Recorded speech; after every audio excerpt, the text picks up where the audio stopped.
the reality of what meditation is really a felt sense. I really can't use words, aren't going to get you there. I can't tell you exactly how to get there. I can try to help you, but you have to find it and you have to feel it, and then use that feeling to help you get back there again. Right? That it's like once you understand the feeling, well, now you know what that is. So can you navigate back? Can you learn to kind of find your way back?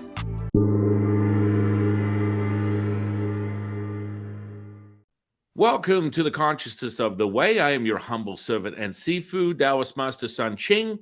And this is something, it must be my lucky day. I just previously had a mentalist, a magician, and now I'm interviewing, this incredible gift when it comes to neuroscience. So Dr. Jeff Tarrant, how are you, my friend? Good. I'm doing good. Thanks so much for having me on. Yeah.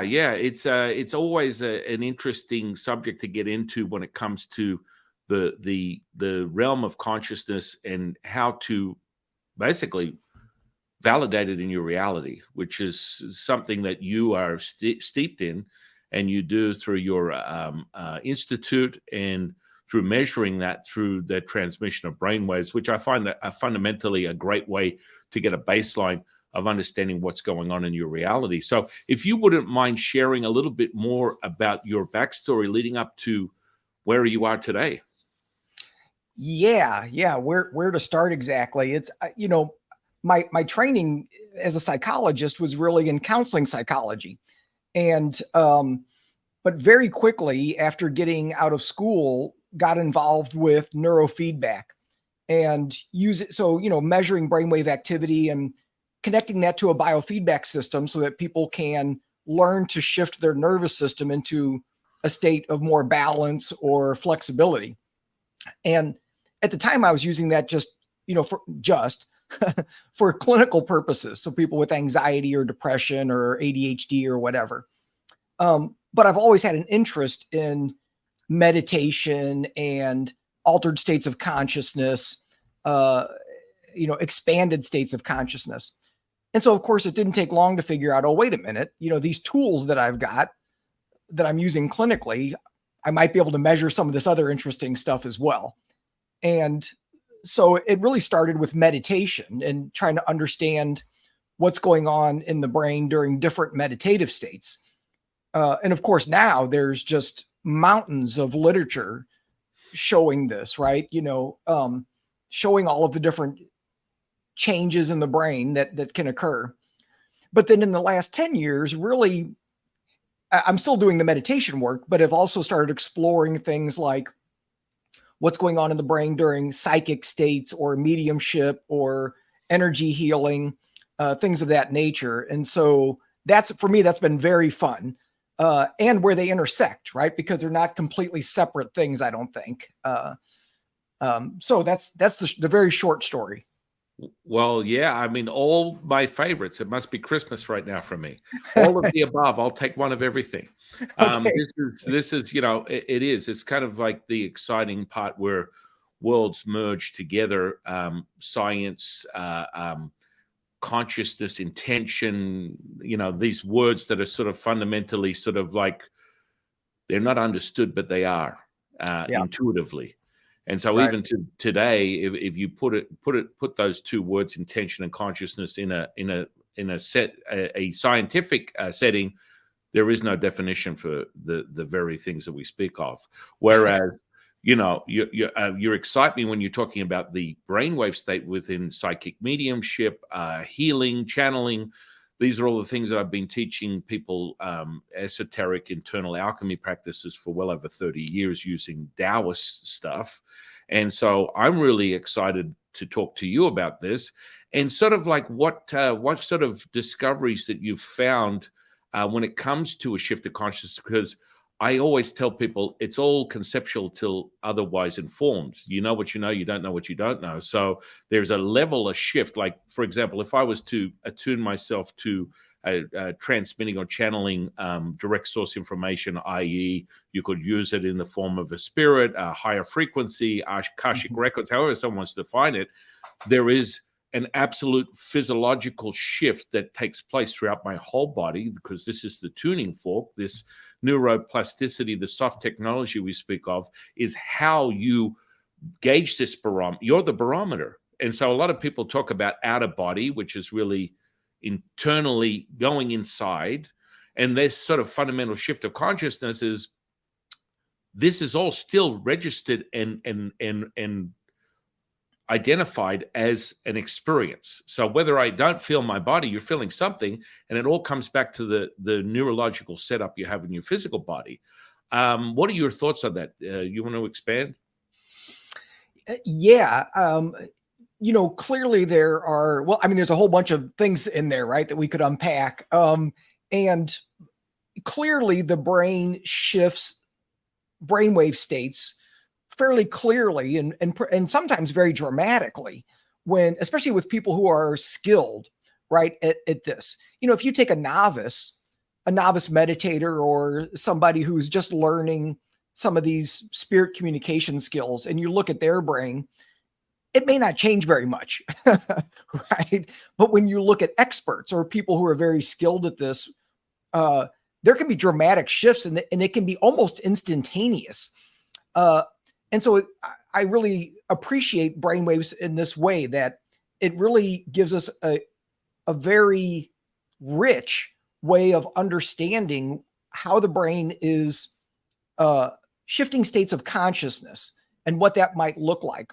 And so there's a whole range of what we see sometimes, right? And one of the things I get excited about is, it's not always about activating certain areas of the brain. In fact, very often it's about deactivating certain areas of the brain in specific ways. And so I think this gets toward kind of some of what you were saying, that at least my way of thinking about this at the moment is that, to a large degree, the brain is a filtering mechanism, and it's taking all of the possible information in the universe and filtering most of it out so that we can, walk around with blinders on and function in this physical body, in this physical world. And so that's useful, but it's also very limiting. And so I feel like what some people are able to do, yourself included, right, is be able to, at least temporarily, shut certain areas of the brain off so that that information can come through, and you do have access to a larger range of, if we want to talk in frequency, a larger range of frequencies that are able to come through and then get transmitted, right, through this body, through this vessel. And then, of course, then the trick is, then what do you do with it? How do you make sense out of it and, interpret it and sort of bring it through with the conscious mind? So I feel like it's a very complex process, because a lot of times we have to get out of the conscious mind, but then you have to use the conscious mind in order to make sense out of it and bring it into this world, right? I think you're touching on some really interesting points, because consciousness, unconscious, subconscious, however someone wants to define their margins of reality and what they're dipping into, the merging of 100% consciousness from a brainwave perspective, up until, like, as you mentioned, like 10 years ago, maybe conceptually or on paper, maybe 2% of the population might activate or access a gamma brainwave state.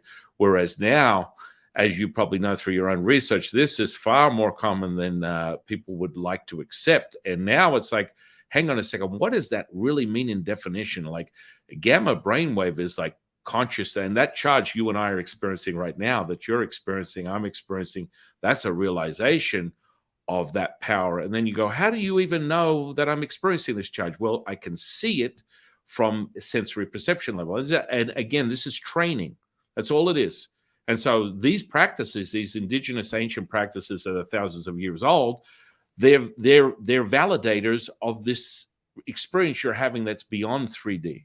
Mm-hmm. And so that's why I love to teach people internal alchemy, because now you can transmute it into reality. All of a sudden, you're shifting. People are like, why do you jump past the fourth dimension? Well, it's kind of kind of benign. Let's just get right to the meat and potatoes of what you're doing when you shift yourself, and that's only in a fundamental model of a realization that physics is sort of in dimensional shifts. But let's just say, and I use that kind of model to help people digest what they're experiencing.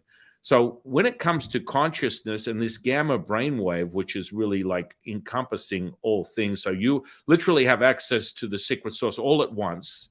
And so now I'm pretty sure you've seen phenomenal things where someone's in gamma, they can drop down to delta and still have their eyes open, and even dip into deeper states that fundamentally should not be possible, like a epsilon per se. And go, hang on a second, your eyes are open, my friend. I got the data telling me that you're in the dream world right now. And how is that possible? And I'm sure, and that charge you and I are experiencing, the smile that we have on each other's faces, is the realization that data does not lie. So would you like to share with the audience a few experiences you might be able to reference in relation to this type of stuff? Yeah. And, the first thing I would say is that, in fact, I was just looking at some brain imaging data earlier this morning, and it's interesting because you'll see patterns where it's a complex pattern where you'll see increases of slow brain waves, delta, or theta. That on the surface it'd be like, whoa, you must be like how could you even be awake, right? You've got all this delta and theta cruising around, but then at the same time you go and look at gamma, and there's also this big increase of gamma activity, and they may be in different parts of the brain, right, happening simultaneously. And so it's really, to me, it's very intriguing how some of these folks are able to navigate through into these states of consciousness, shut off the left hemisphere essentially, so that you're not getting into this analysis narrative about what is happening. You're getting outside of the predictive mind, right? And then tapping into this higher frequency. And so, gamma is one of the brain waves that I see the most with these states. This is amazing. This really is. I need the audience to understand the magnitude of what Jeff is speaking of, because it is fundamentally like a new wave, a revolution of consciousness that is taking place, or we're living through right now, that hasn't been any evidence even remotely close to that in history. Please continue. Yeah, no. And, and gamma, and I don't, I'm sure your listeners are pretty familiar with gamma, but just in case, gamma is a really interesting brainwave because, it's the fastest brainwave, more or less, that we're able to accurately measure right now, unless you actually get through the skull onto the brain itself, right? It's, and it gets into electronics and engineering, right? But because the brain goes way faster than gamma, we just can't measure it very well.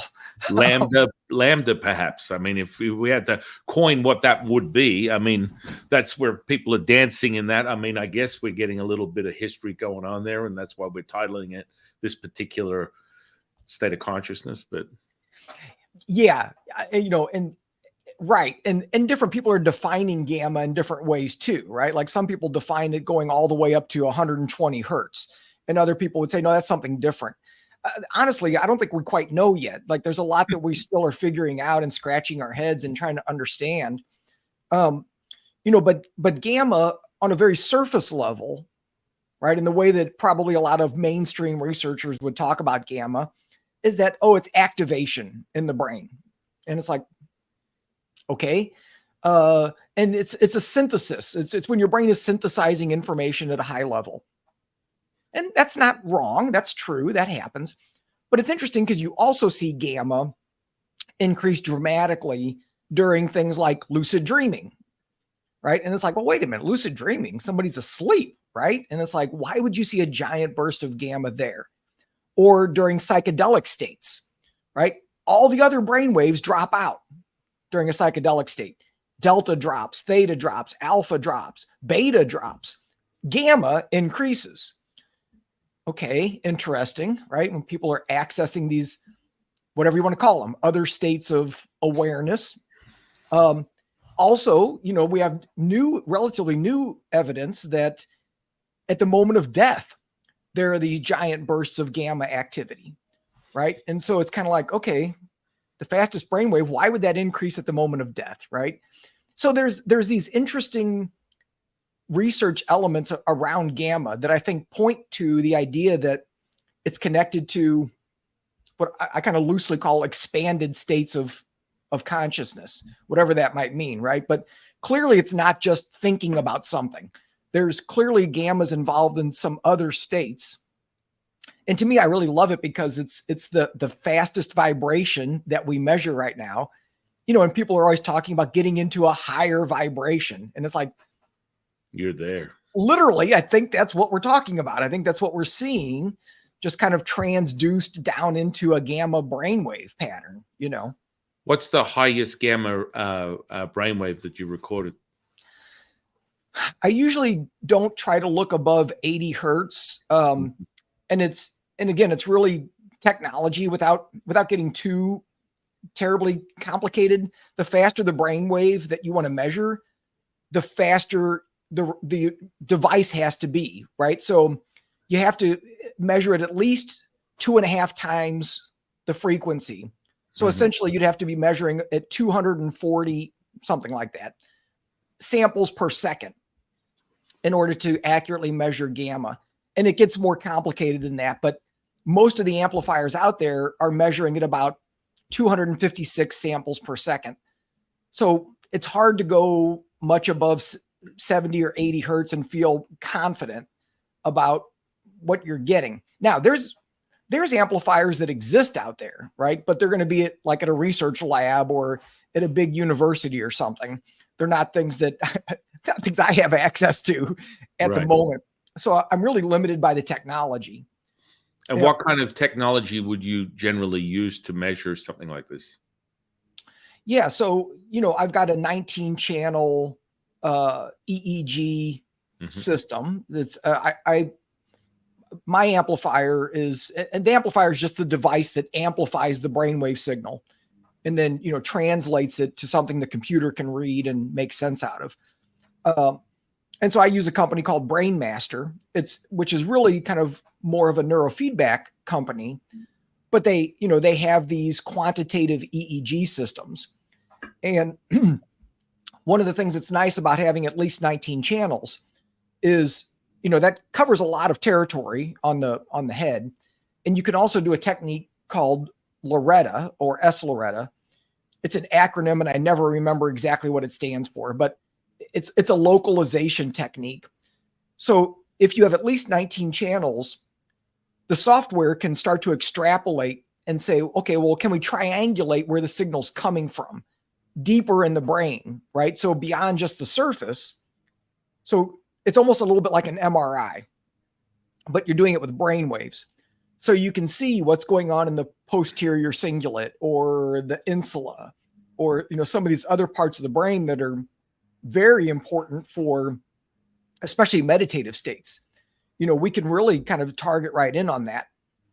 And so, obviously the more channels you have on an EEG, the better in terms of getting localized, but 19 seems to work really well.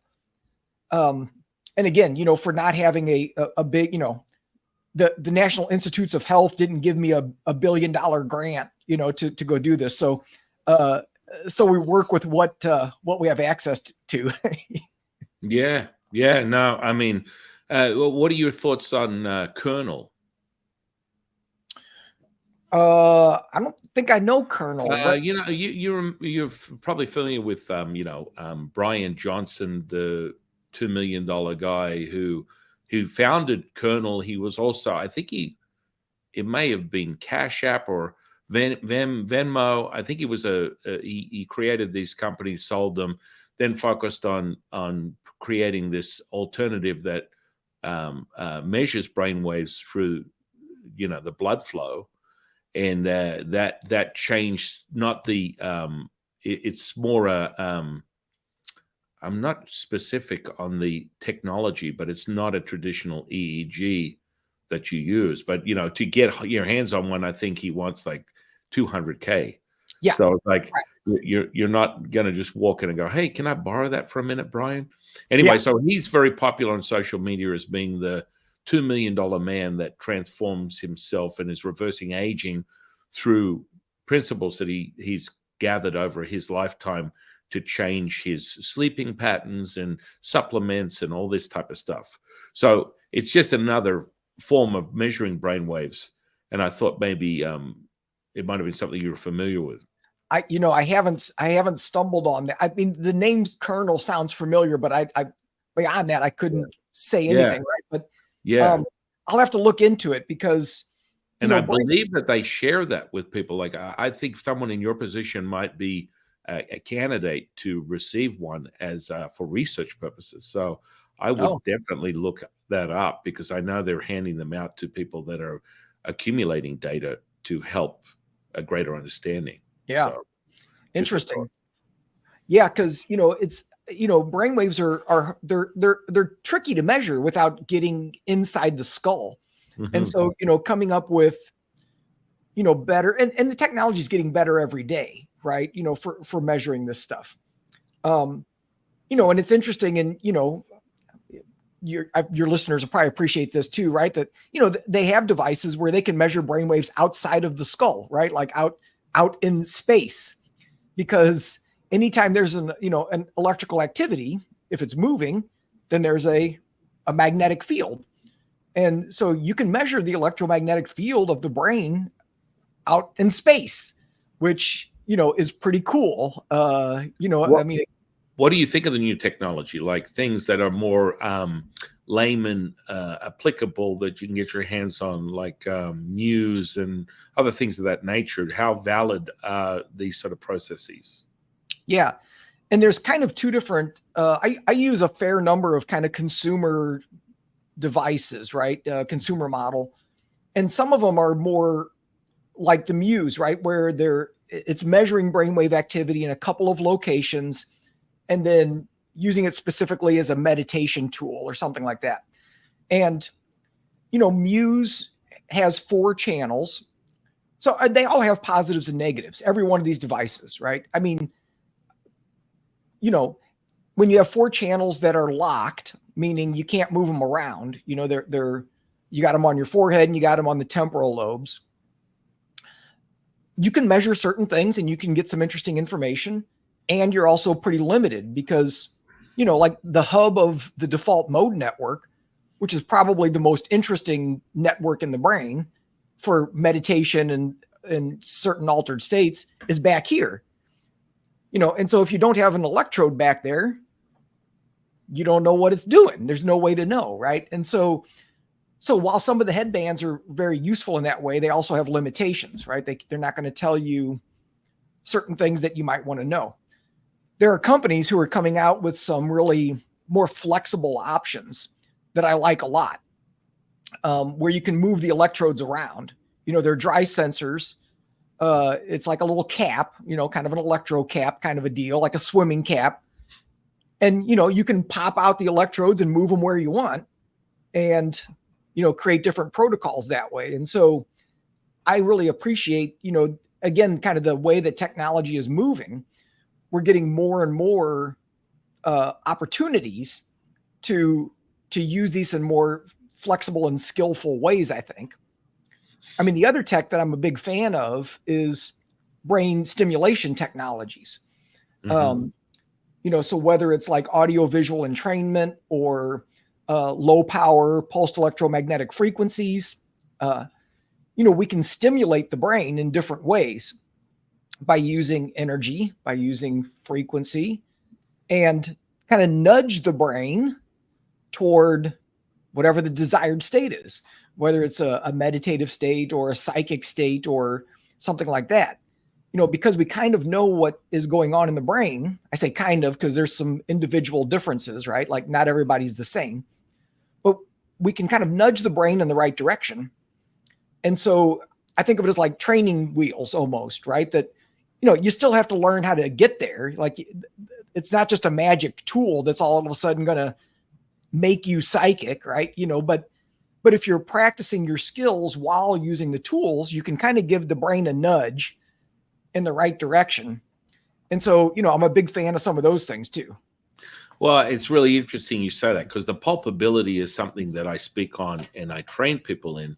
Is so once you really start solidifying the internal alchemy practices, indigenous ones, maybe perhaps you've touched on Buddhist practices, maybe there's some I think you mentioned Taoism. So there's fundamentals that come into play, and then the creation of this this architecture is very palpable when realized, when activated. So, what we call the dantian, which means energy field, is sort of the reflectant version of a chakra. When it's easy to acquire the energy. The field itself is the mastery.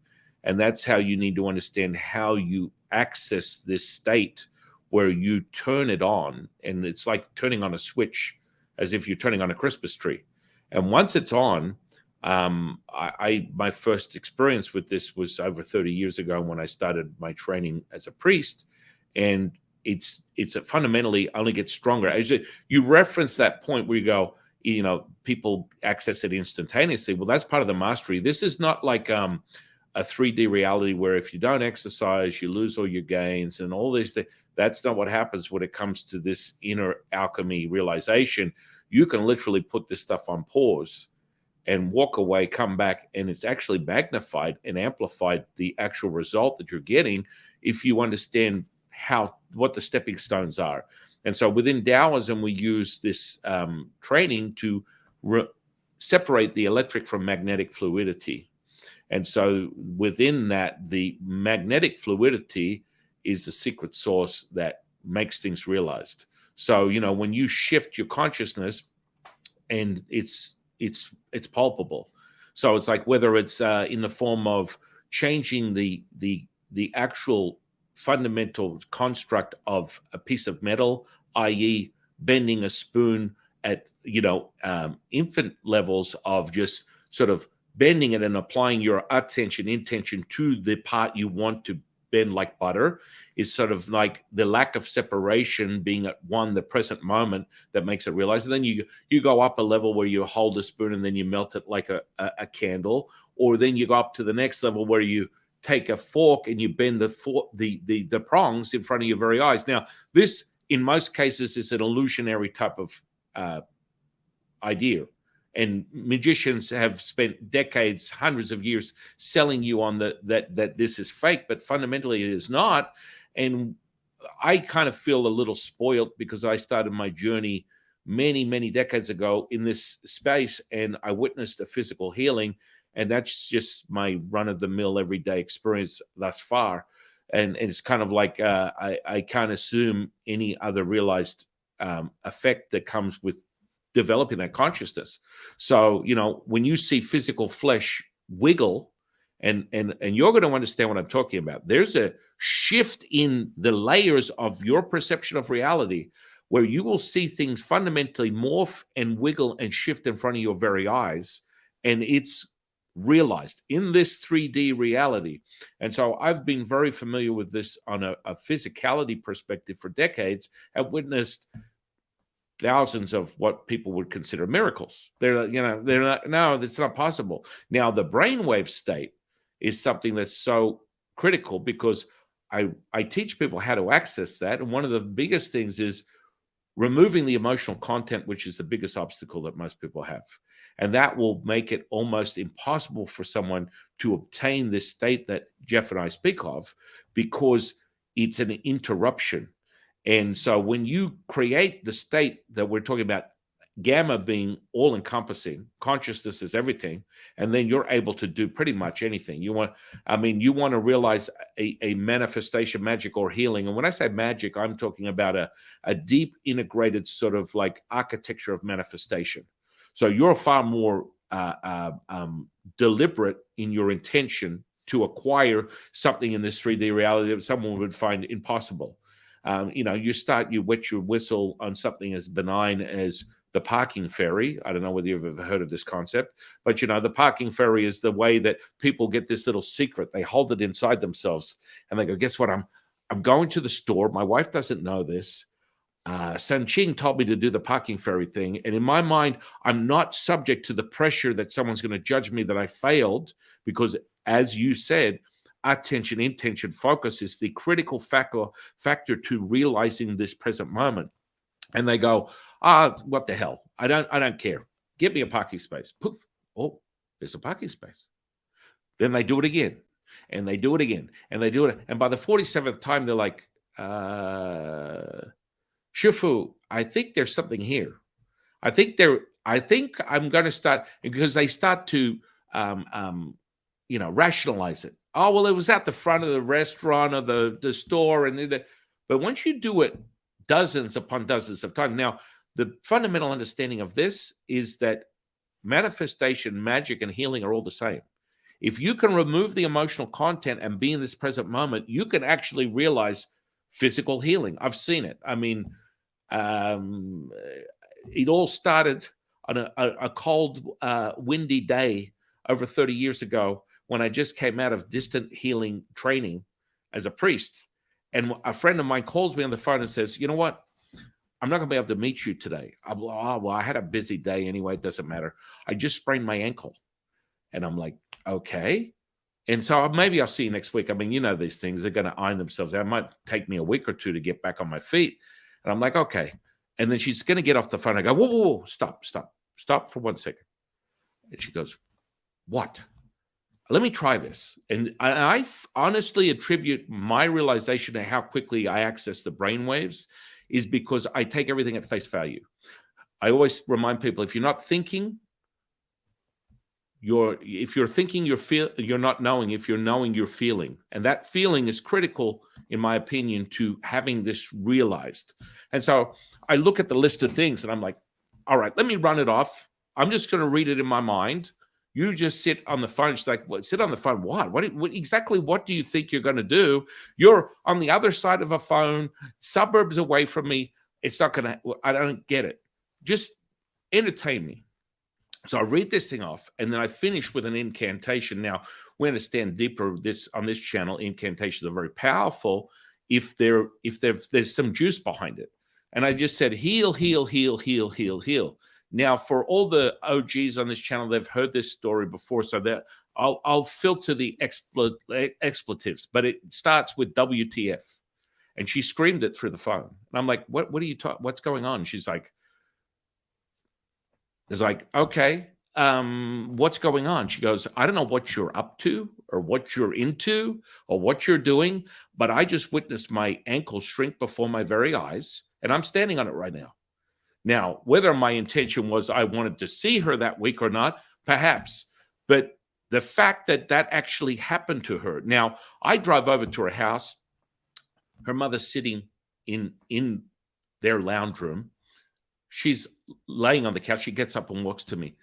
And I'm like, I mean, are you guys full of shit right now? Honestly, because I'm not buying it. She took photos. So before and after. And then the mother is sitting there. This is like something out of a Harry Potter movie, right?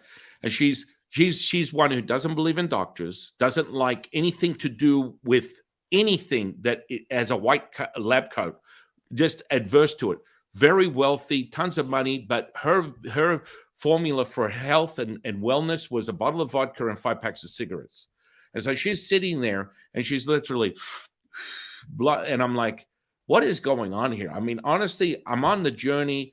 I get it. I've explained to you what's going on, but this seems so out of my realm of reality that I can't possibly measure it. I mean, and she's like, I always knew you were a healer.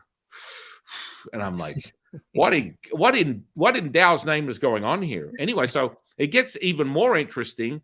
The next day, the mother's like, look, I've got a problem with my foot. I don't do doctors. So I need you to take a look at it. I'm like, okay, what do you think I'm going to do? Because at this point, it was like a one-off random thing. It's not going to happen. Whatever. I mean, really, sure. You say it is. I see the photos. The skepticism, it laments inside you when you're like, you know what? This is way too wacko.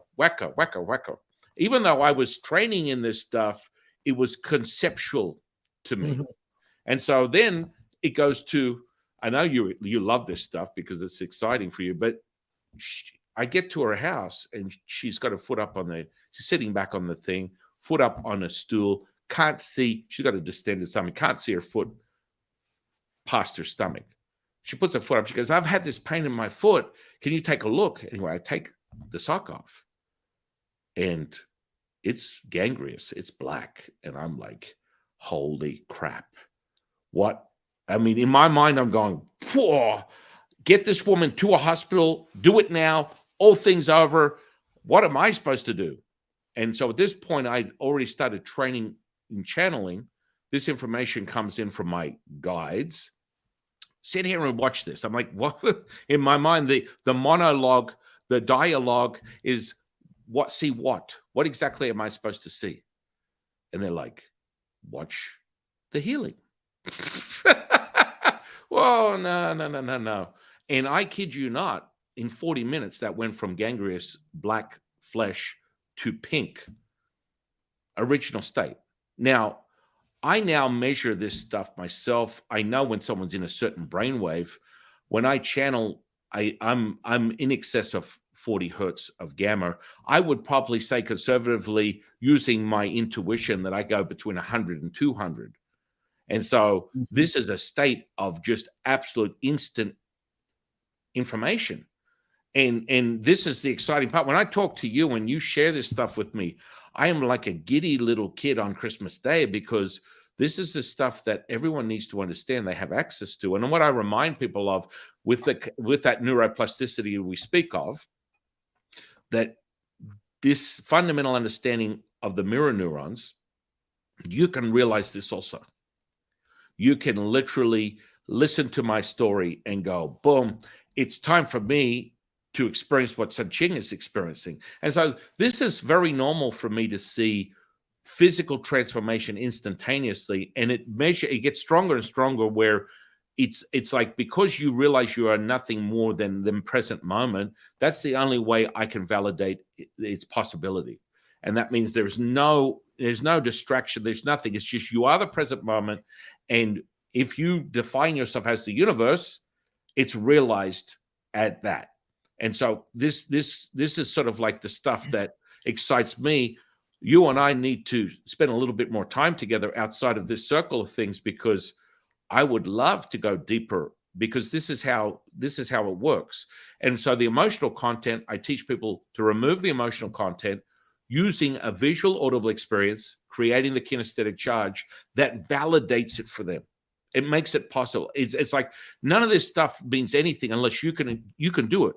Like, oh, I'm immersed in emotions, anger, fear, and with my attention, intention, move that off the table, and now I'm back into this blissful state of joy and happiness. All this I've thrown on your doorstep. What are your thoughts of just some of the stuff I've just spoken of? Yeah, no, I I love what you're saying, and I like the language that you use. And one of the things I've been observing, and I think this resonates. You'll have to tell me if this feels right from your perspective, but I've been doing a lot of lately more sort of mind over matter experiments with random number generators and things like that.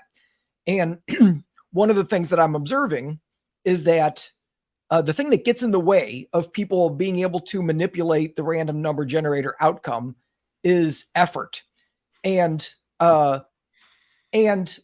effort can look like a lot of things, right? It's very subtle. It's not like people have to be going like, go, go, go, go, go.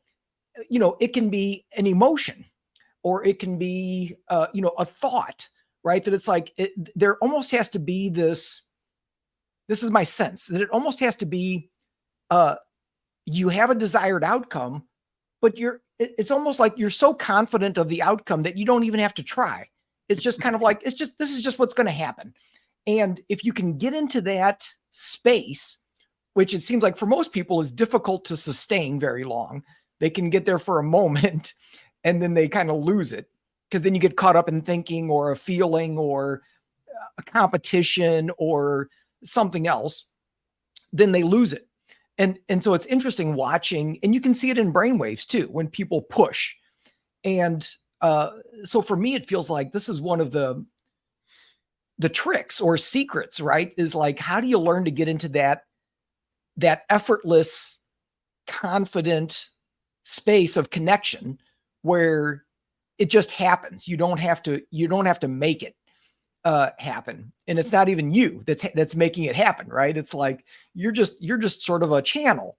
And I'm not saying you specifically, although maybe that applies. But yeah. Anyway, does my languaging kind of fit with what?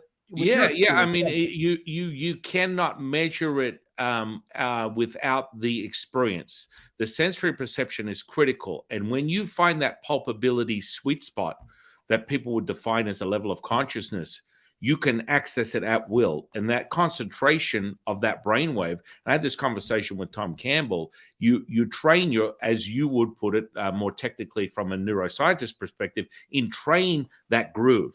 Now, within Taoism, we entrain these systems so that you shift in. It's like, for me to give you a fundamental shift of consciousness, it's like, take my forearm, put a skewer through it, and you're like, what the because I'm able to fundamentally shift the state of that flesh to put a skewer through it. Now, within Qigong, it's a certain frequency that you acquire, the magnetic fluidity. And so on a hypnotist level, you would create anesthesia that instantly applies a different state. And when you draw it out, it's as if it never pierced the flesh in front of your very eyes. Now, that's instantaneous. So this is something I came across probably in the infancy of my journey 30 years ago, was everything is instant. So this whole thing where you got to build up and you got to build up, it's like, for example, just something more pertinent to my own experience. If one of my kids is running around and they chase each other, they tackle one and they go face first into the dirt. They get up, they got a face the size of a bowling ball, their lip. I don't sit there and go, let me get in lotus position, call in my guides, light an incense, and sing Kumbaya.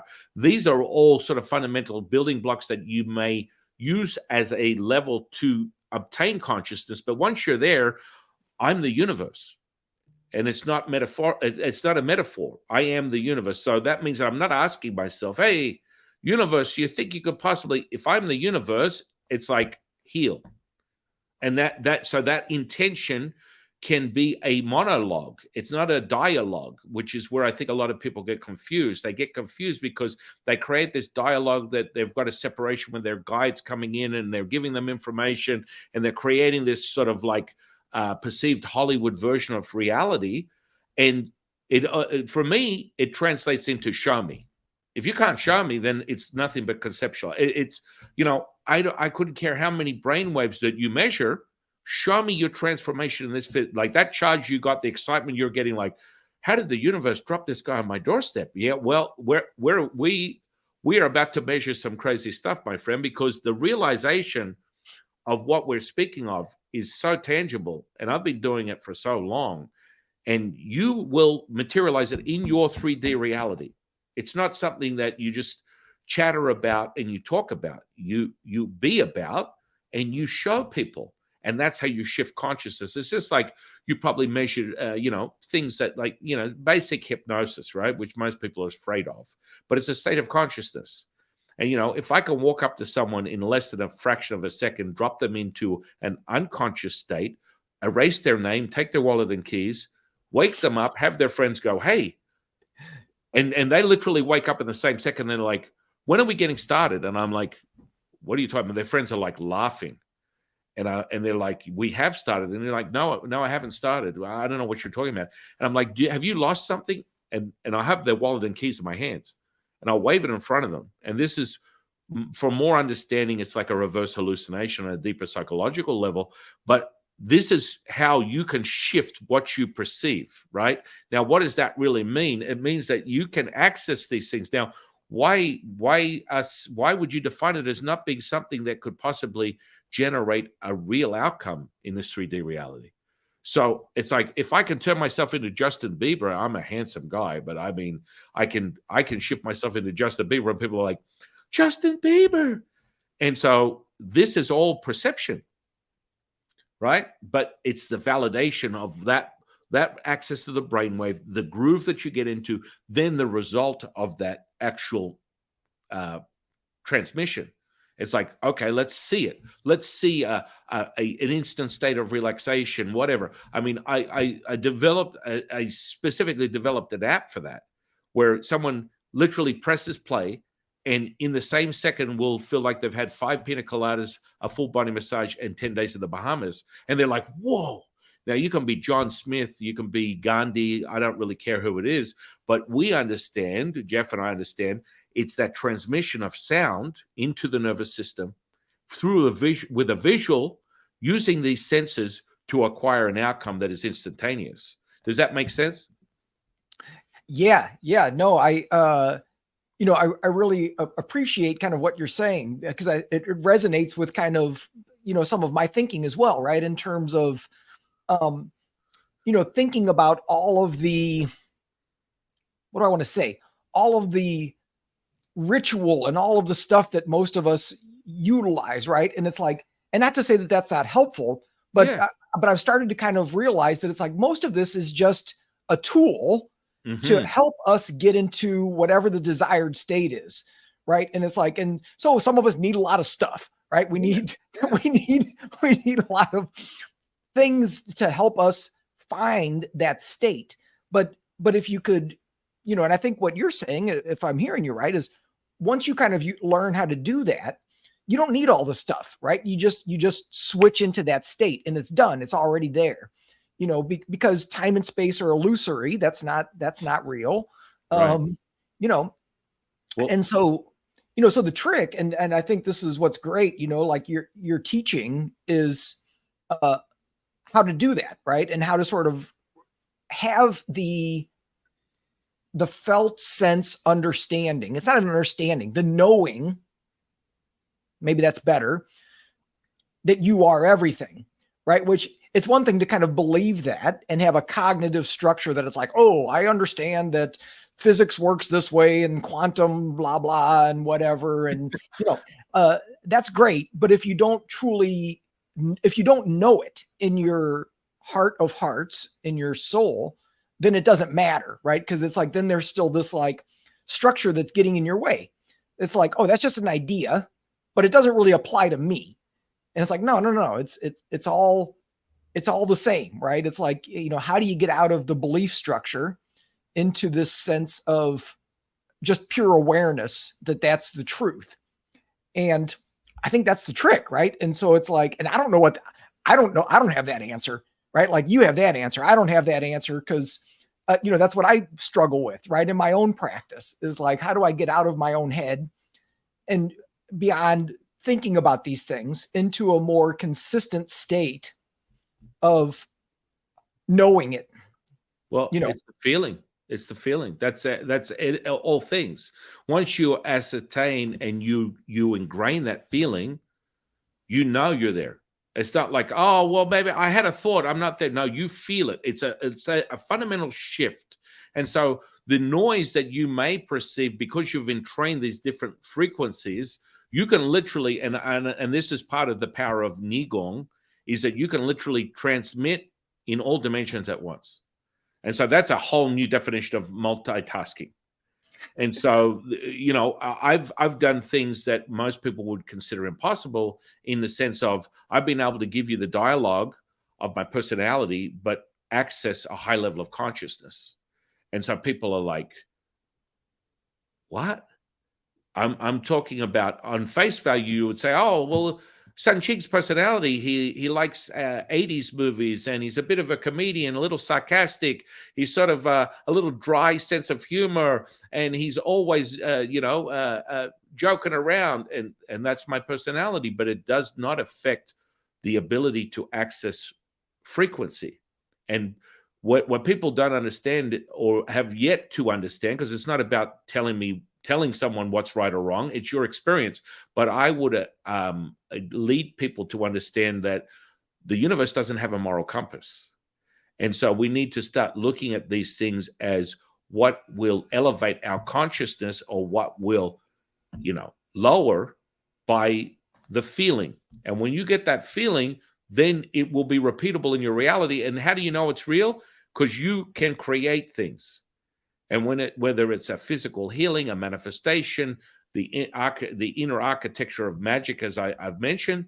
These are all the fundamentals that are that can be measured by an incredible person like yourself, that then gives you, hey, look, when I teach someone psychic mediumship, or, as a priest, I teach them all levels of metaphysics, on a parapsychologist level, all the way down to, let's generate a little energy. When I walk up to someone and I've never met them before, and I can give them their mental, emotional, and physical state inside of 3 seconds, not because I'm tuning into the softer side or resonating with their soul. I'm just reading the information that is in the field.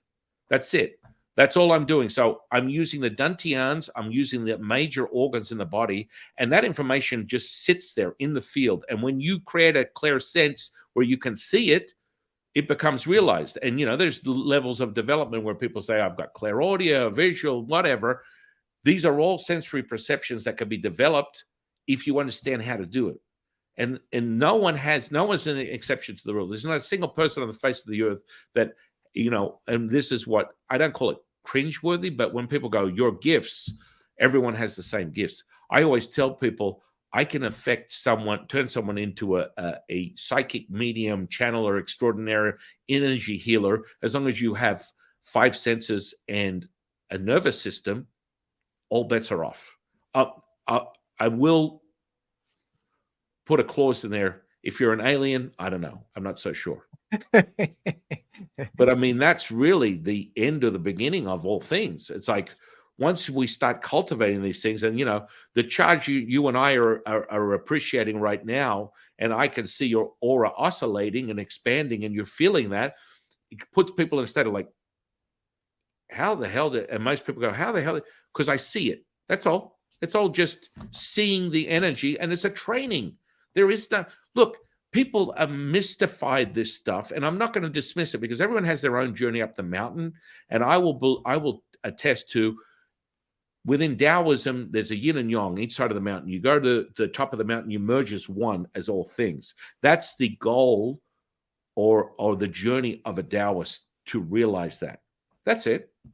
And then once you access that, you want to cultivate and percolate this physical flesh so that it can basically extend your longevity and your experience as, if you believe in reincarnation, incarnation, that experience is then magnified, so you level up on your consciousness. So the longer you saturate the physical flesh with the energetics, i.e., being the master, the maestro to your 50 trillion cells, and with attention, intention, moving that energy how you see fit, now all bets are off. This is the magic that we talk about. And so when I was excited to hear that you were on for today, I was like, oh my goodness, this is like, this might be a manifestation, perhaps, a realization that, we're merging together, because I want people to understand that anyone can do this.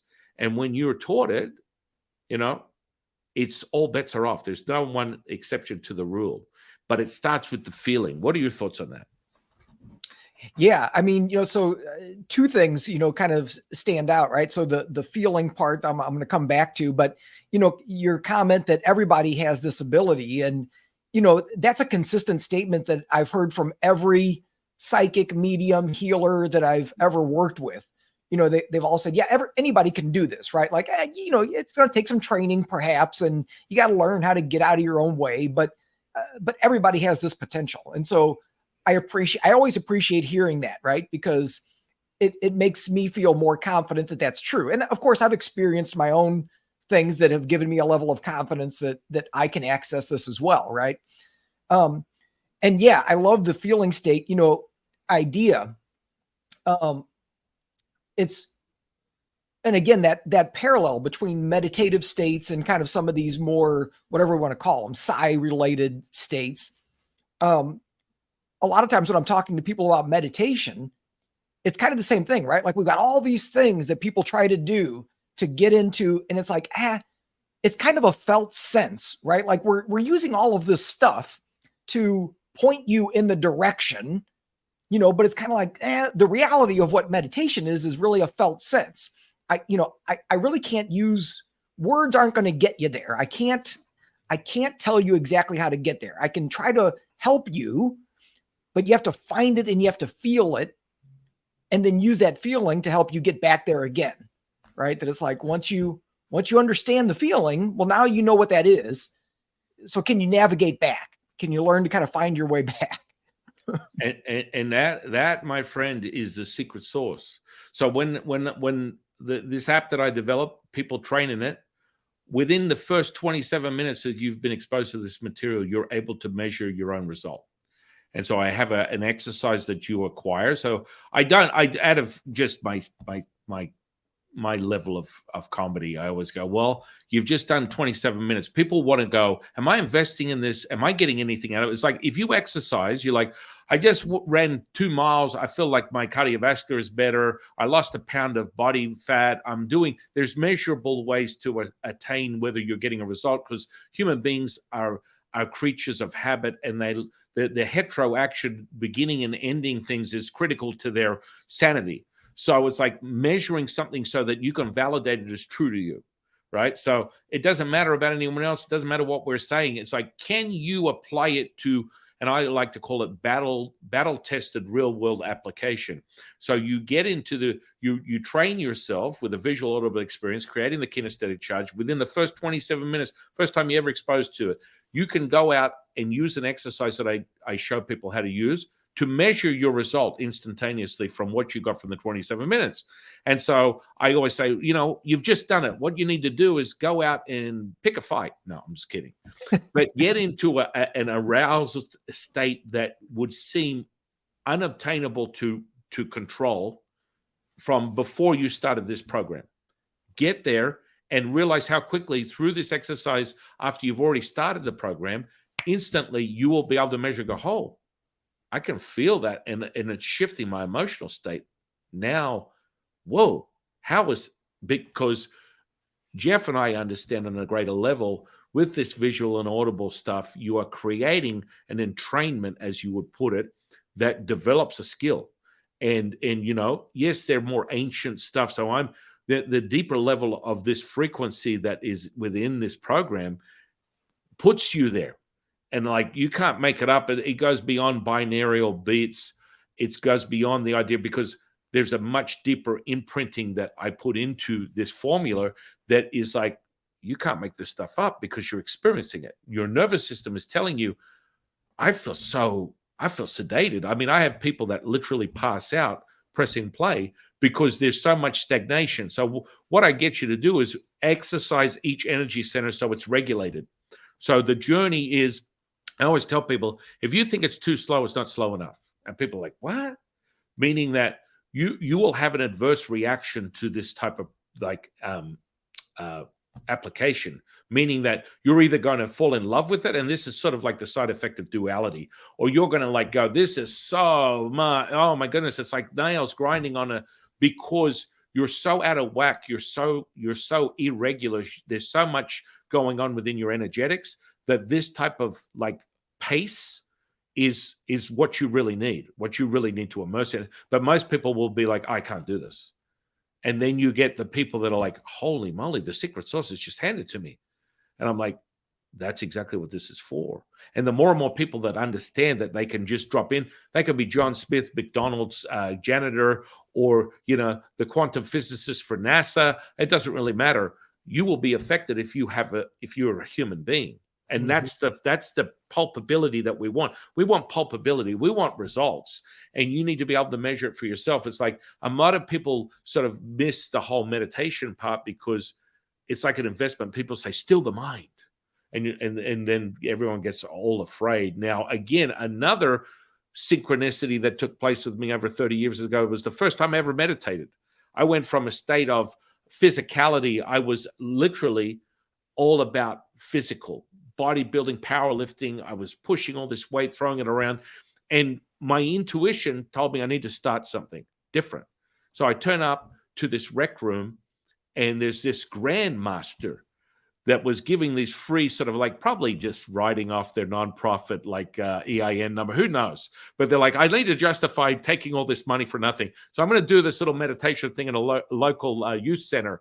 And so I turn up there, this big gorilla, and there's a couple of like misfits and odd people that are in the audience, and they're sitting in a circle, and this grandmaster's like, okay, we're going to do a meditation. I'm like, meditation to me is some yoga instructor, some guru with a turban on their head. Like, it really, for me, it was so obscure from my reality. I was like, this seems so stupid. I don't know why I'm here intuitively.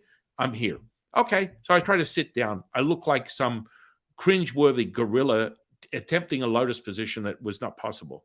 And my back is hurting.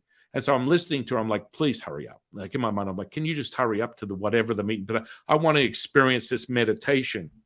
And at this point in the background, ambulance, dogs barking, stuff because it's in a ghetto area. I mean, it just is. And so I'm like, this is probably not going to end well. I don't have the patience for this stuff, and I'm getting irritated. My back is hurting. Can you please get on with it? I'm thinking this. And then she's like, okay, now let's get into a meditative state. I'm like, okay. Now I want you to just relax. And I'm thinking, how can I get into a meditative state? There's a person screaming outside this building. And then she goes, now all I want you to do is now think and put your attention to the sound and let it drop away. And that same second, Jeff, everything went silent. I went, what the I was like, holy moly, this is like a realization. I literally was addicted as if I took a hit of meth. It was instantaneous, never ending. I'm never looking back. I said, holy crap, I'm beyond onto something. Everything was silent. And I'm watching her, and she's walking around talking, and I'm not even hearing her. It's just like complete silence. And I'm like, this is wild. And I'm like, that started my journey. And ever since then, it's just been one synchronicity after another. But it's that validation that you can instantly drop things. And now, quite frankly, through the mastery, you look at things. And for me, I'm right now, as Tom and I would say, I'm equivalent to astro projecting. So my backdrop is the universe. I'm sampling the sun, the moon. All this is going through my physical body. I'm feeling the senses of these experiences that someone would need to close their eyes, have a near-death experience, an out-of-body experience, drop some ayahuasca. Who knows what is necessary? There are variables of all these things that people are using, but I'm doing it right now with my eyes open. And this is what we call Nigong spirit projection or soul projection within Taoist practices. And when you attain that, you know, it's another day in the office. I mean, it's how it is. And so a lot of people are like, whatever I started breaking chairs through meditation because the energy was running so deeply. So everyone's like, I want whatever he's having. And at the time, I don't even think that movie was a thing, the When Harry Met Sally thing, but it was literally like that. What is he doing that I'm not doing?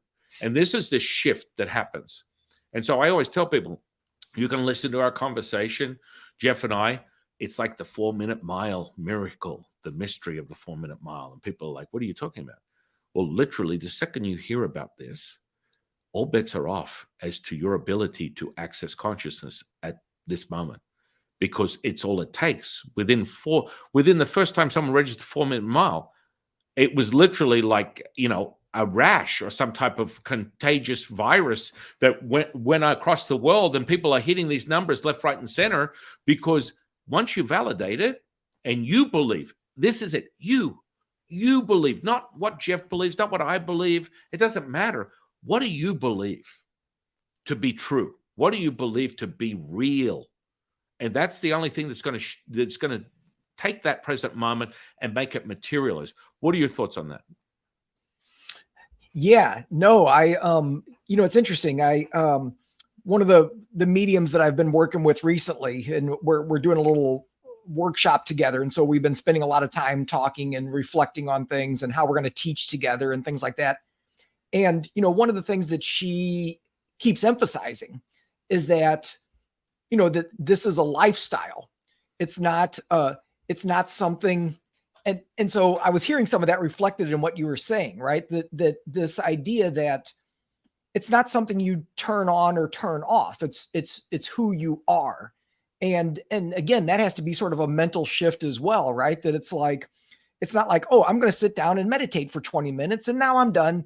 and that's over with, and that's not a part of my life for the next 23 hours and 40 minutes, right? It's like, no. It's like, that formal practice or whatever of sitting down and meditating, that's just a piece of bringing this into your reality all the time, right? And so like some of what you're saying, right? Like you're drawing in universal energy and you're doing this and you're, it's like a lucid. It'd be like you on an ayahuasca or LSD trip, because I can see it. So the backdrop is gone and I can visually see the universe as clearly as I see you.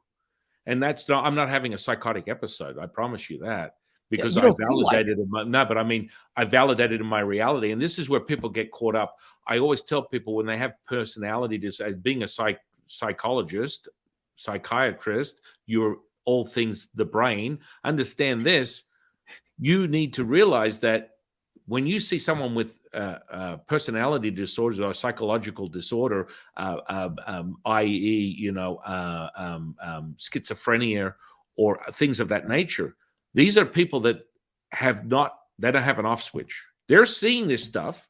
They just don't have an off switch. So you would put that in the category of, you're 3 cents short of $1. We need to give you medication for that. No, they're really experiencing what they're experiencing, but they're transmitting and getting information that's so obscure. And I always remind people, you create your reality. So if people go, oh, do you believe in Freddy Krueger and these evil sort of like entities, right? That comes from the deep, dark seated mind of Wes Craven, however he created that, channeled into that frequency. But understand this and know this to be true. There's an infinite amount of energy, frequency, and vibration. And if you fantasize with these very transmissions and you're delving into higher states of consciousness, you will bring the presence of whatever that energy is. Whether you can't tangibly put your hands on it, you will experience it. And this is what I always find when I come to people that want to start learning, because I teach all types of esoteric like practices, including exorcisms that are fundamentally part of the Taoist practices that are thousands of years old. Now, understand the premise of an exorcism has everything to do with the individual bringing that energy in, nothing more. It's like I could get a fire sale on things. For example, it's very popular for aliens right now. And when I look at people's auric fields, I've seen hundreds of them in the last 8 weeks that I hadn't seen in 25 years. So there's a fundamental theme, a consciousness collective that's going on. Now, you could call it a collective or you could call it a psyop. I don't know how you want to call it, but people feed into that frequency and then they're transmuting. They're coming into their everyday expression, and it morphs in and out of their field. And people are like, how do you see that? It's just here in your field, my friend. It's just sitting right there, and you can experience it and speak on it. So, when I see these energies that they're created from their perception of reality, that's how it starts. So when you're dealing with someone releasing this energy, years and decades ago, I had my mother at a channeling program that I had. And she's sitting in the class, and normally I have one student that channels, the other person takes notes and asks questions to whatever energy they're bringing in.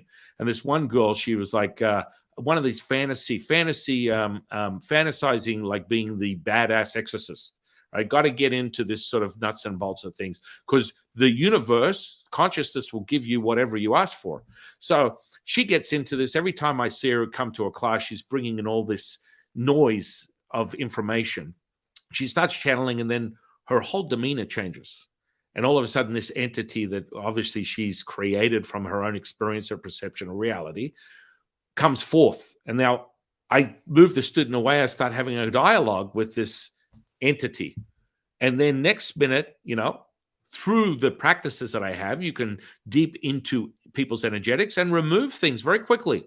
Like it's not like, you have to sit with it and people can't permeate my auric field because I have protection. And a lot of this stuff is how much do you believe it?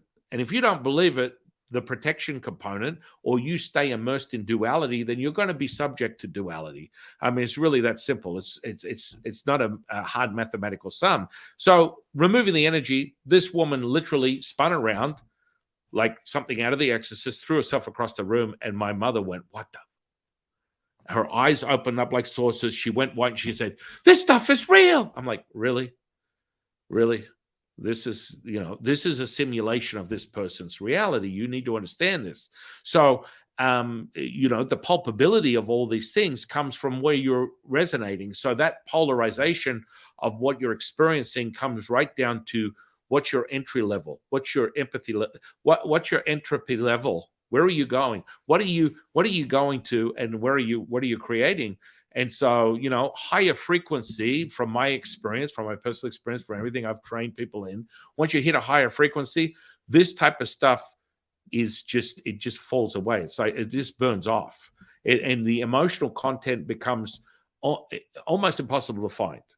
And so it's sort of like, you could call it a polarization of your personality, where you just rinse it out. And it's not to say you have to morph yourself, because one of the biggest things of morphing your personality, or attempting to force, within Taoism, we speak on it. If you force something, it'll hold and then it'll break. So when you're trying to mold your personality into a round hole that I am almighty and holy and virtuous and I'm a good person and all this kind of stuff, makes it very unachievable, quite frankly. If you don't understand, you can shift your personality, put it aside, put it over there in the room. Now experience frequency, because that's really how you affect change in this reality. So that becomes so insane. So when you're dealing with psychic mediums, and clearly you're at a place in your own consciousness that you've validated enough that this is real. This information, access to information, is absolutely real. And this is probably the most profound time in the last 30 odd years I've been alive doing this stuff, where you can literally look up Yelp and 500 healers, 500 magicians, 500 psychics, 500 channelers. And guess what, guys? Just for everyone to hear, they're tangibly really accessing information. They're not the charlatan snake oil salesman that I was used to for the last 30 years. And it used to be a driving force of mine. Wherever I go, I'd seek out the local psychic, and just to have a realization for them, and to see what was really coming. What do they really bring up? And in every single case, I always end up doing a reading for them, and they're like, "Oh, wow." Because they're just sitting there like peddling this nonsense and stealing people's money, where they're not accessing information. So with that journey, with your medium, your psychic, how is that going? With my own process, or with your own process and the process with the psychic you're working with? How is it developing?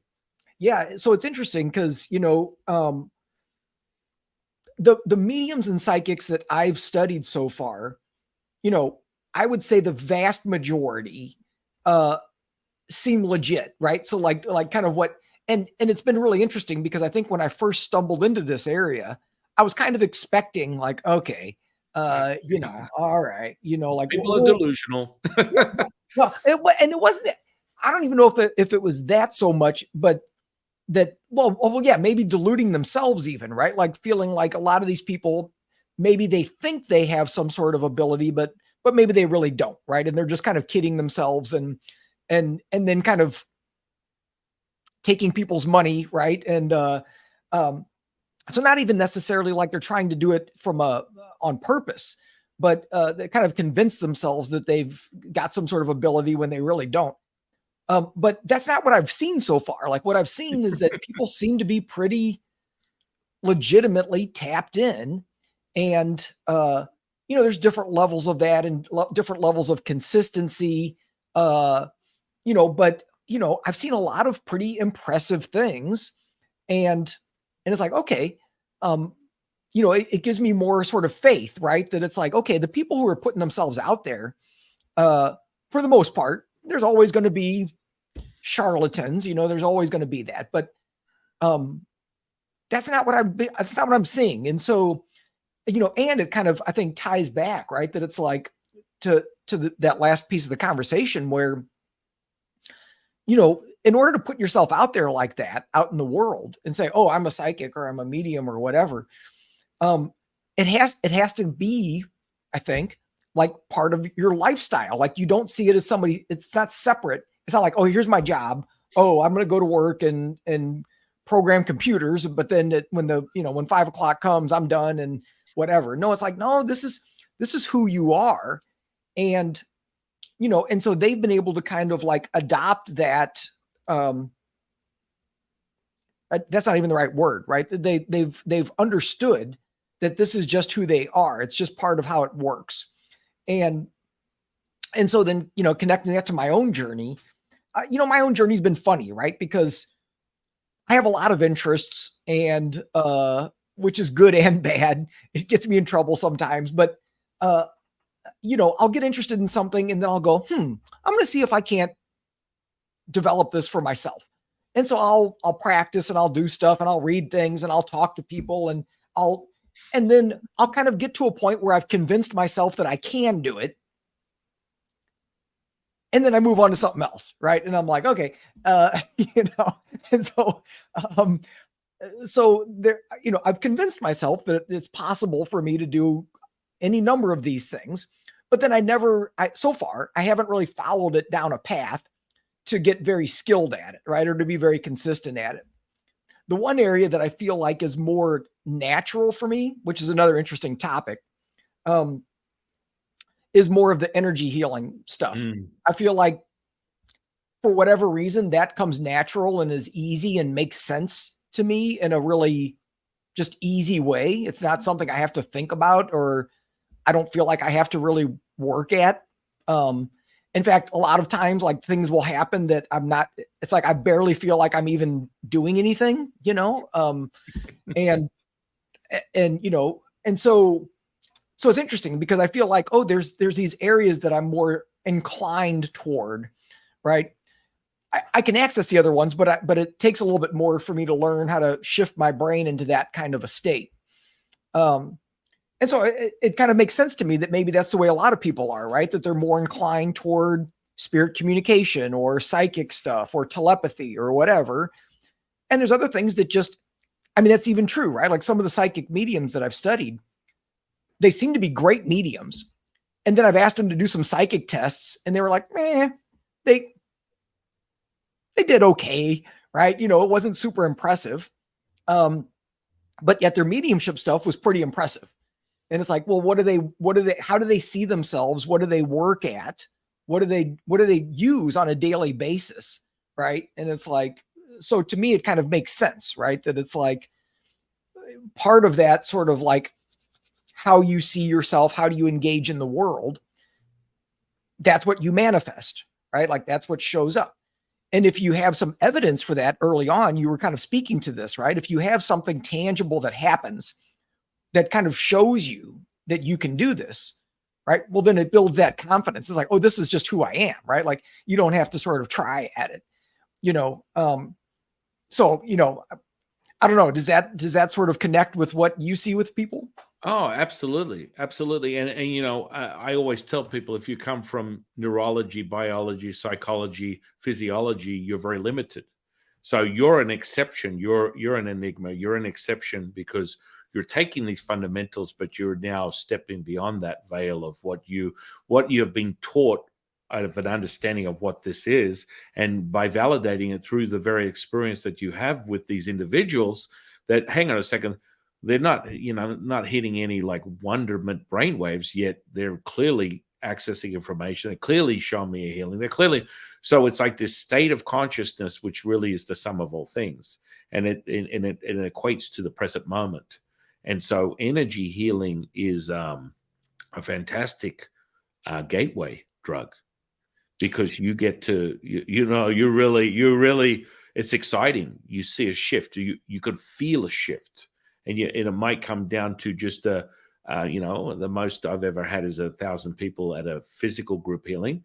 And there's a magnitude of palpability that goes beyond anything you've ever experienced. And they all come with the same goal: to heal themselves physically, mentally, emotionally.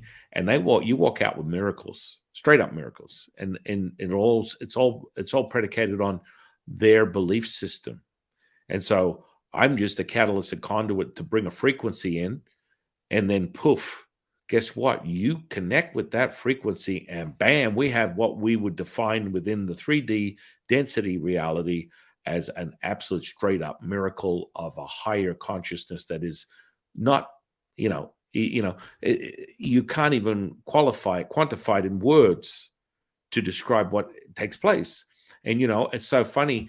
I mean, it's interesting where you are today, but imagine if you rewound 5 years ago, 10 years ago, would you be in the same state of awareness that you are today, validating all the experiences you've had, measuring brainwaves, having interaction with people that validate their own person as being this present moment? Because to access this stuff, you're going to get from my experience, you're going to get a very limited viewpoint if you play identity politics. And so you may get a few hits here and there, but what Jeff's speaking on for the audience is what we call in this space a glimpse. And a lot of people get a glimpse, they get a taste, they get a hit, they chase the dragon.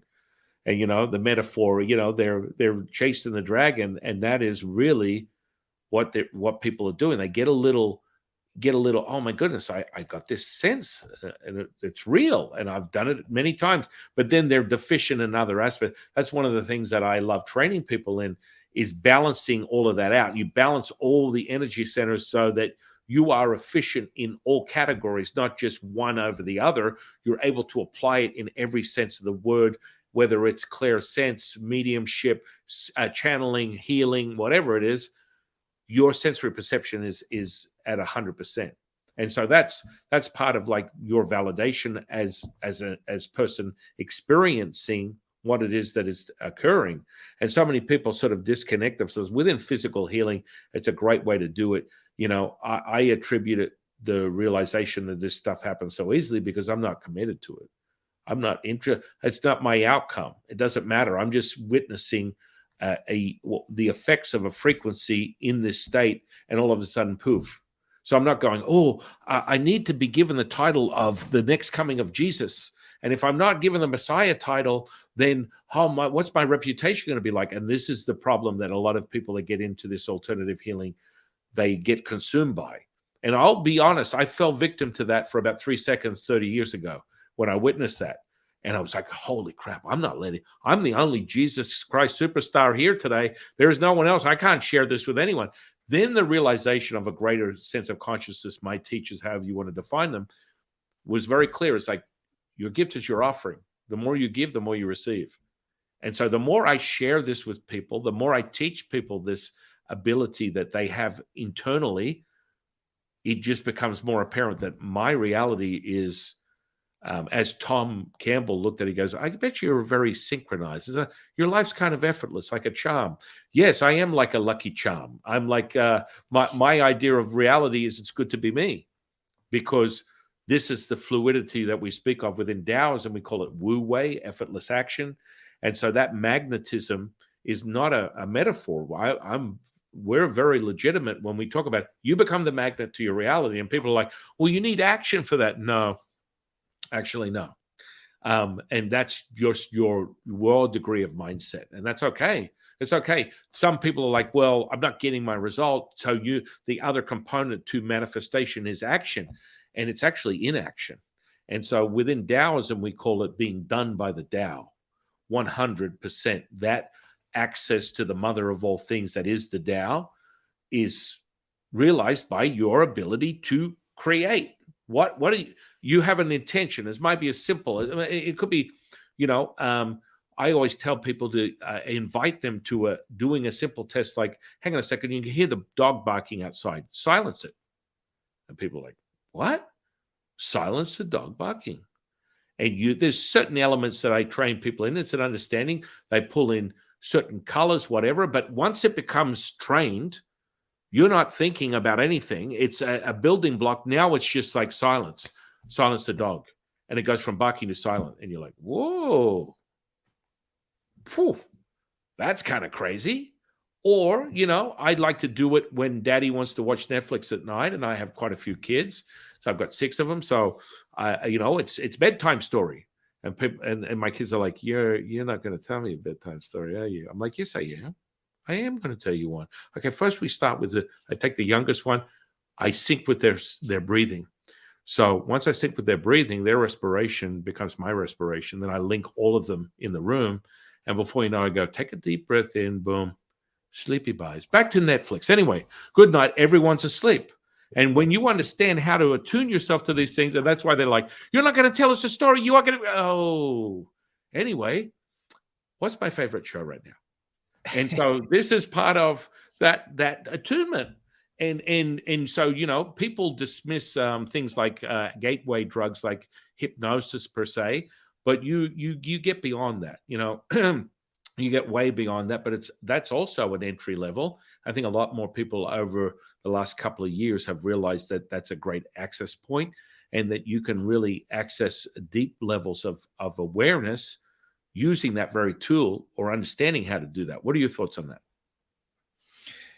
Yeah, no, I mean, everything you're saying makes perfect sense and completely resonates. You know, in fact, you know, I'm you know, throughout this conversation, I've been kind of like making little mental notes to myself, like, okay, I got to check out your system here and figure out, you know, I've always been attracted to Taoist ways of thinking, and I think some of the practices that resonate with me kind of fall more in line with that anyway. You know, and in fact, the energy healing work that I've been doing recently, you know, is I think very much falls in line with that as well, right? It's, you know, they call it biodynamic craniosacral, but it's like, but basically you're like getting into this like meditative space, kind of holding space. And then it's kind of like, okay, let's resonate. I'm going to resonate with your energy, and I'm going to trust that your energy knows how to heal itself. And I'm just going to support you.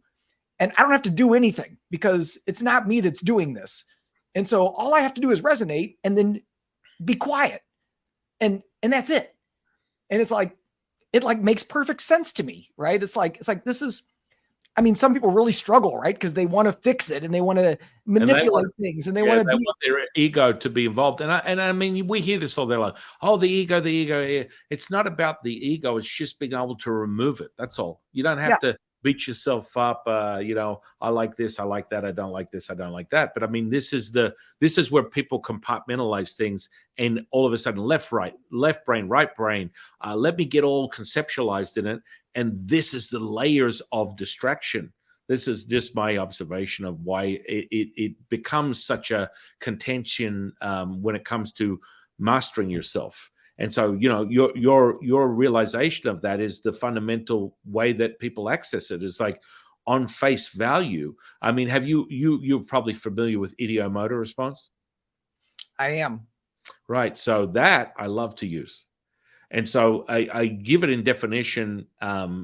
Most people, mentalists, magicians, illusionists, will ponder the idea of psychokinesis, telekinesis, ideomotor, and they normally use a psychological trick, a force, some way to manipulate the idea that you're actually experiencing a PK touch or something of that nature. Some people measure it within muscle testing, things of that nature. But in reality, I like to do it like, for example, take a coin. I do this all the time. Go down to, I'm in Nevada in Las Vegas. So go down to the MGM. I'll tell someone to take that coin, drop it anywhere in a 5,000 room hotel, and I'm going to find it. And they're like, sure you are. Now, more traditionally, if you've got someone who's really attuned, they will use the subject to hold on to them, and they will measure the muscle testing or the ideomotor response and help them navigate their way to it. That's still very profound in of itself, because you're attuning yourself. I just read their energy and I have them start walking. And when there's less or more of it, I move in that direction, and voila, poof, I'm the psychic extraordinaire, magic man, David Blaine. And it's nothing more than they've already got the picture in their mind. I'm reading what's going on in their mind by the response within their field that can take me right to where they laid that thing. So it's like a lot of stuff within mentalism, illusion, and we're not talking hermetic principles. We're just talking magic, David Blaine stuff. Most of these guys don't believe any of this stuff, yet there's absolute fundamental validation that all these senses are very real, only they don't use them. They use the illusion of using them. So, the ideomotor thing is like the first thing. It's like, this is what a lot of people use. Pendulums, tarot cards, Ouija boards, the tuning forks. This is a transmission of divination per se. Within Taoism, we use the Taoist rites, where we use a divination tool using certain coins. You throw the coins out, the transmission is coming through you, and we use the scripture as a live magnifier of that very evidence. And so you can read something that people go, oh, it's 81 verses, it's the same. No, when you read it, it's never the same. I got students that are like, I've read this 5,000 times, and every time I turn to a page, it's never the same. It's only 81 verses. How is that possible? Because everything is a living, energetic, like transmission. And so then we get to the premise or the theory within, the medical community, i.e. physicists, DNA exploration, the realization that DNA exists, and then the fundamental understanding of, letters, words, numbers, symbols as a direct correlation to why you move towards certain things, because it's deep seated within your at a subatomic particle level. And so that's how we sort of like gravitate to a scripture. We're getting a feeling. We like the sound of this music. We like, I always tell people, you want to start a crash course in manifestation. It's all a feeling. So take your favorite song. I don't care what it is. Find the chorus where you get the biggest charge from it, and then throw or toss out or think whatever it is that you want to manifest.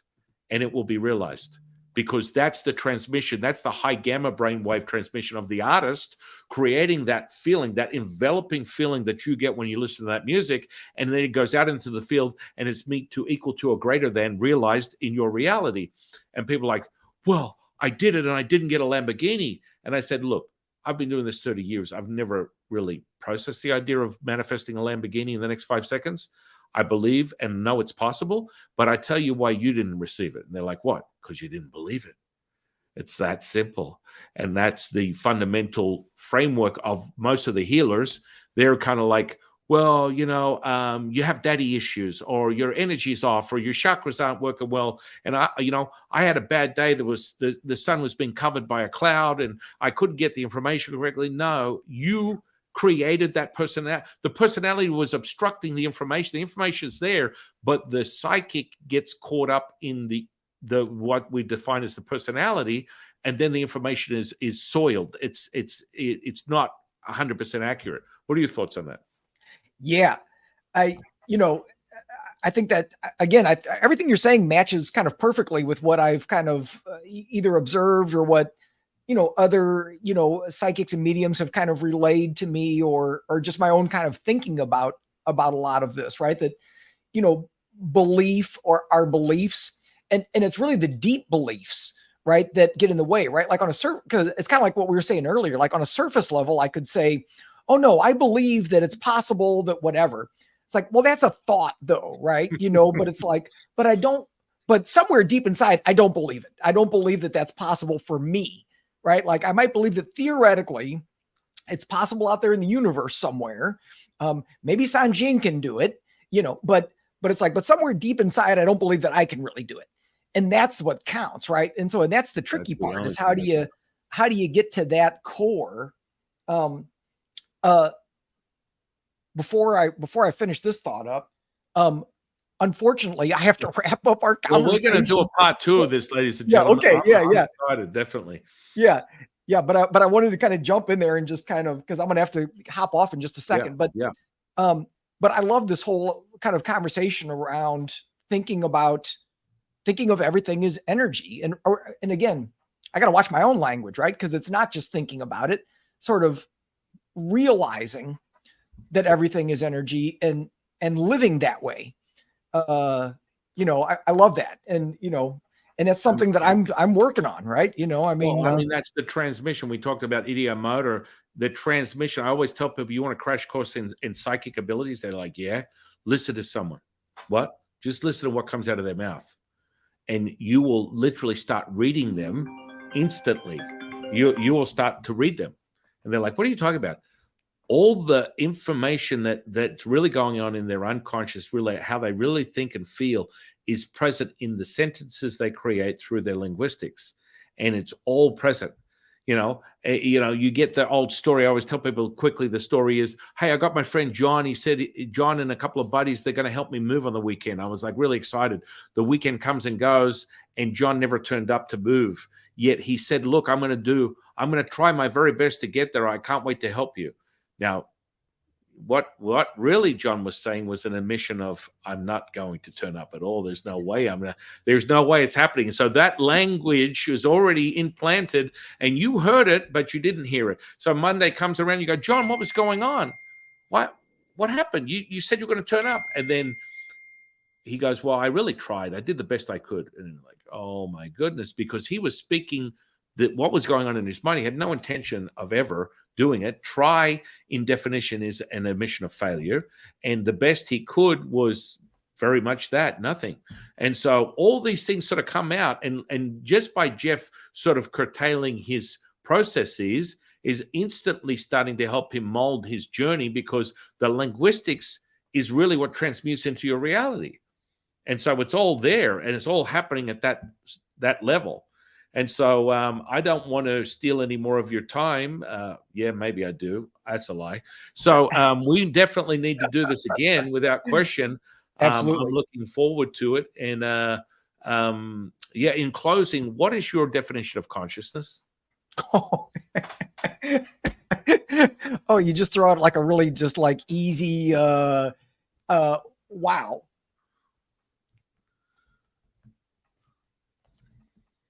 You know what?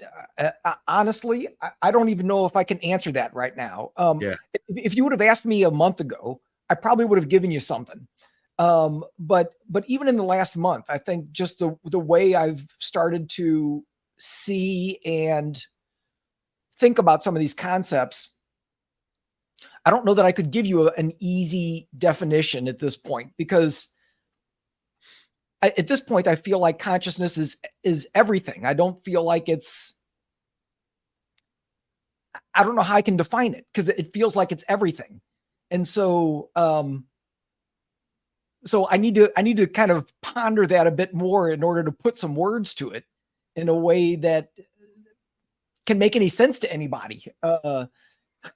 And I mean, that's a beautiful part, because we're going to do part 2 up here very soon. I'm going to make sure that I get you back on the schedule here in the near future, so we can finish this off, because I don't even think we've scratched the surface.